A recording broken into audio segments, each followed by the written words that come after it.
ఇంద్రప్రస్థం వికసించే కొద్దీ దుర్యోధనుని అసూయ అదుపు తప్పింది. అద్భుతమైన నగరాన్ని సందర్శించినప్పుడు మెరిసే నేలను చెరువు అని పొరబడడంతో నీళ్లలో పడిపోయాడు. ద్రౌపది నవ్వింది. దీంతో అతని గర్వం మరింత దెబ్బతిన్నది. దుర్యోధనుడు పగ తీర్చుకునేందుకు తన మామ శకునిని ఆశ్రయించాడు. చతురమైన యుక్తి శాస్త్రజ్ఞుడైన శకుని ద్రోహపూరితమైన యోచన చేశాడు. పాశాల ఆట యుధిష్ఠిరుని జూదంపై ఉన్న ఆసక్తిని తెలుసుకున్న శకుని తమ విజయంపై పూర్తి నమ్మకం కలిగి ఉండేవాడు.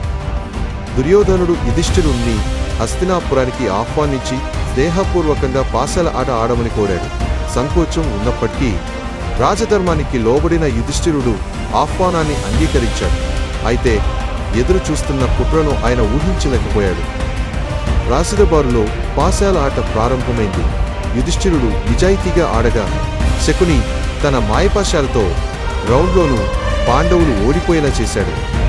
పాశాల ఆట మాయలో చిక్కుకున్న యుధిష్ఠిరుడు తన రాజ్యం, సంపద, ఇంతేకాకుండా తన సహోదరులను పందెంలో పెట్టాడు. అంతా కోల్పోయి దుర్యోధనుని అధీనంలోకి వెళ్ళిపోయాడు. పాండవులు నిశ్చేష్టుగా కూర్చొని ఆ కట్టుకథ ఆట ముందు అసహాయంగా మారిపోయారు. చివరి అత్యంత వైఫల్యపూరితమైన పందెంగా యుధిష్ఠిరుడు ద్రౌపదిని పెట్టుబడిగా ఉంచాడు. సభ అంతా ఆశ్చర్యంతో ఊపిరి పీల్చుకుంది. శకుని తన శపించబడిన పాశాలను మరోసారి గిరికొట్టాడు, ఆ ద్రౌపదికి దురదృష్టాన్ని నిర్ధారిస్తూ. దుర్యోధనుడు తన తమ్ముడు దుశ్శాసనుని ఆజ్ఞాపిస్తూ ద్రౌపదిని సభలోకి లాక్కొచ్చేందుకు చెప్పాడు. ఆమె ప్రతిఘటించిన క్రూరమైన దుశ్శాసనుడు బలవంతంగా ఆమెను ఈడ్చుకొచ్చాడు. పెద్దలు అన్నీ చూశాక సిగ్గుతో మౌనం పాటించారు. దుశ్శాసనుడు ద్రౌపదిని అవమానించడానికి ప్రయత్నించగా ఆమె శ్రీకృష్ణుని ప్రార్థించింది. అద్భుతంగా ఆమె చీర అంతులేనిదితో దుశ్శాసనుని క్రూర యత్నాన్ని అడ్డుకుంది. కృష్ణుని దివ్యలీలకు సభ అంతా ఆశ్చర్యచకితమైంది.